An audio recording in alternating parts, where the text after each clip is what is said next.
ನಮಸ್ಕಾರ ಸ್ನೇಹಿತರೆ, ನನ್ನ ಯೂಟ್ಯೂಬ್ ಚಾನೆಲ್ಗೆ ಸುಸ್ವಾಗತ. ಇವತ್ತು ನಿಮ್ಗೆ ಕ್ಷಯರೋಗದ ಬಗ್ಗೆ ಹೇಳುತ್ತೇನೆ. ಪಲ್ಮುನರಿ ಟ್ಯೂಬರ್ಕ್ಯುಲೋಸಿಸ್, ಶ್ವಾಸಕೋಶದ ಕ್ಷಯ. ರೋಗ ಅಂದರೆ ಮೈಕೋಬ್ಯಾಕ್ಟೀರಿಯಂ ಟ್ಯೂಬರ್ಕ್ಯುಲೋಸಿಸ್ ಎಂಬ ಬ್ಯಾಕ್ಟೀರಿಯಾದಿಂದ ಬರುವ ಸಾಂಕ್ರಾಮಿಕ ಕಾಯಿಲೆ.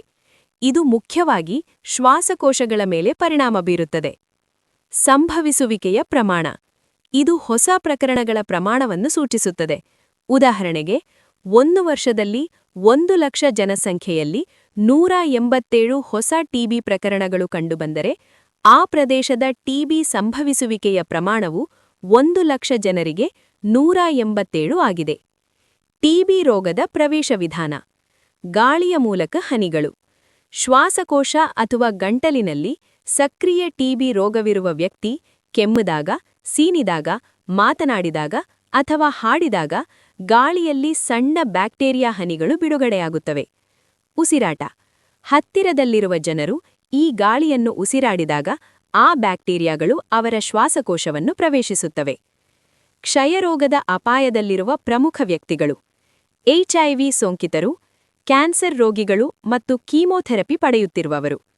ರೋಗನಿರೋಧಕ ಶಕ್ತಿಯನ್ನು ಕಡಿಮೆ ಮಾಡುವ ಔಷಧಿಗಳನ್ನು. ವಯಸ್ಸಾದವರು ಮತ್ತು ಚಿಕ್ಕ ಮಕ್ಕಳು. ಇವರಲ್ಲಿ ಸಹಜವಾಗಿಯೇ ರೋಗನಿರೋಧಕ ಶಕ್ತಿ ಕಡಿಮೆ ಇರುತ್ತದೆ. ಆರೋಗ್ಯ ಮತ್ತು ಜೀವನಶೈಲಿ ಕಾರಣಗಳು. ಅಪೌಷ್ಟಿಕತೆ.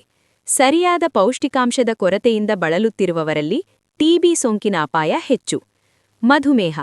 ಡಯಾಬಿಟೀಸ್ ಇರುವವರಿಗೆ ಟಿಬಿ ಬರುವ ಸಾಧ್ಯತೆ ಹೆಚ್ಚಿರುತ್ತದೆ. ಧೂಮಪಾನ ಮತ್ತು ಮದ್ಯಪಾನ. ತಂಬಾಕು ಸೇವನೆ ಮತ್ತು ಮದ್ಯಪಾನ ಮಾಡುವವರಲ್ಲಿ ಟಿಬಿ ಅಪಾಯ ದ್ವಿಗುಣವಾಗಿರುತ್ತದೆ. ಮೂತ್ರಪಿಂಡದ ಕಾಯಿಲೆಗಳು ಮತ್ತು ಸಿಲಿಕೋಸಿಸ್. ದೀರ್ಘಕಾಲದ ಕಾಯಿಲೆಗಳು ಸಹ ಅಪಾಯವನ್ನು ಹೆಚ್ಚಿಸುತ್ತವೆ. ಮುಖ್ಯ ಲಕ್ಷಣಗಳು: ಕೆಮ್ಮು. 3 ತಿಂಗಳಕ್ಕಿಂತ ಹೆಚ್ಚು ಕಾಲ ನಿರಂತರ ಕೆಮ್ಮು, ಕೆಲವೊಮ್ಮೆ ಕಫದೊಂದಿಗೆ ರಕ್ತ ಬರುವುದು. ರಾತ್ರಿಯ ಬೆವರುವಿಕೆ. ರಾತ್ರಿಯಲ್ಲಿ ಅತಿಯಾಗಿ ಬೆವರುವುದು. ಜ್ವರ. ಸಣ್ಣ ಜ್ವರ ಇರುವುದು. ತೂಕ ನಷ್ಟ. ಹಸಿವಿಲ್ಲದೆ ತೂಕ ಇಳಿಯುವುದು. ಆಯಾಸ. ವಿಪರೀತ ಸುಸ್ತು ಮತ್ತು ದೌರ್ಬಲ್ಯ.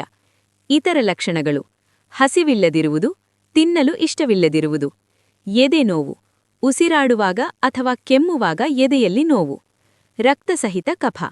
ಕೆಮ್ಮಿದಾಗ ಕಫದೊಂದಿಗೆ ರಕ್ತ ಬರುವುದು. ಶರೀರದಲ್ಲಿ ಅಸ್ವಸ್ಥತೆ, ಸಾಮಾನ್ಯವಾಗಿ ಅಸ್ವಸ್ಥ ಭಾವ. ಈ ಲಕ್ಷಣಗಳು ಕಂಡುಬಂದರೆ ತಕ್ಷಣ ವೈದ್ಯರನ್ನು ಸಂಪರ್ಕಿಸಿ ಸೂಕ್ತ ಪರೀಕ್ಷೆ ಅಂದರೆ ಕಫ ಪರೀಕ್ಷೆ, ಎಕ್ಸ್ರೇ ಮತ್ತು ಚಿಕಿತ್ಸೆ ಪಡೆಯಬೇಕು. ಕ್ಷಯರೋಗ ಅಂದರೆ ಟಿಬಿ ತಡೆಗಟ್ಟಲು ಹಲವಾರು ಪ್ರಮುಖ ಕ್ರಮಗಳಿವೆ. ಬಿಸಿಜಿ ಲಸಿಕೆ. ನವಜಾತ ಶಿಶುಗಳಿಗೆ ಬಿಸಿಜಿ ಲಸಿಕೆಯನ್ನು ನೀಡುವುದು ಕ್ಷಯರೋಗದ ವಿರುದ್ಧ ರೋಗನಿರೋಧಕ ಶಕ್ತಿಯನ್ನು ಹೆಚ್ಚಿಸಲು ಸಹಾಯ ಮಾಡುತ್ತದೆ. ಉತ್ತಮ ನೈರ್ಮಲ್ಯ ಪಾಲನೆ. ಕೆಮ್ಮುವಾಗ ಅಥವಾ ಸೀನುವಾಗ ಬಾಯಿ ಮತ್ತು ಮೂಗನ್ನು ಕರವಸ್ತ್ರ ಅಥವಾ ಕೈಗಳಿಂದ ಮುಚ್ಚಿಕೊಳ್ಳಬೇಕು. ಸಾರ್ವಜನಿಕ ಸ್ಥಳಗಳಲ್ಲಿ ಉಗುಳುವುದನ್ನು ತಪ್ಪಿಸಬೇಕು. ಸೋಂಕಿತ ವ್ಯಕ್ತಿಯೊಂದಿಗೆ ನಿಕಟ ಸಂಪರ್ಕ ತಪ್ಪಿಸಿ. ಸಕ್ರಿಯ ಟಿಬಿ ಹೊಂದಿರುವ ಜನರೊಂದಿಗೆ ಹೆಚ್ಚು ನಿಕಟ ಸಂಪರ್ಕವನ್ನು ತಪ್ಪಿಸಬೇಕು. ಅಗತ್ಯವಿದ್ದರೆ ಮಾಸ್ಕ್ ಧರಿಸುವುದು ಸುರಕ್ಷಿತ. ಪೌಷ್ಟಿಕ ಆಹಾರ. ಸಮತೋಲನ ಮತ್ತು ಪೌಷ್ಟಿಕ ಆಹಾರ ಸೇವಿಸುವುದರಿಂದ ದೇಹದ ರೋಗನಿರೋಧಕ ಶಕ್ತಿಯನ್ನು ಬಲಪಡಿಸಬಹುದು. ಕೆಟ್ಟ ಹವ್ಯಾಸಗಳಿಂದ ದೂರವಿರಿ. ಧೂಮಪಾನ ಮತ್ತು ಮದ್ಯಪಾನದಂತಹ ಕೆಟ್ಟ ಹವ್ಯಾಸಗಳು ರೋಗನಿರೋಧಕ ಶಕ್ತಿಯನ್ನು ದುರ್ಬಲಗೊಳಿಸುತ್ತವೆ.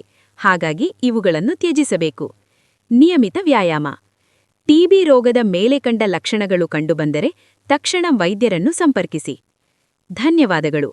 ಹೆಚ್ಚಿನ ಆರೋಗ್ಯ ಸಂಬಂಧಿತ ವಿಡಿಯೋಗಳಿಗಾಗಿ ನಮ್ಮ ಚಾನೆಲ್ಗೆ ಲೈಕ್, ಸಬ್ಸ್ಕ್ರೈಬ್ ಆಗಿ.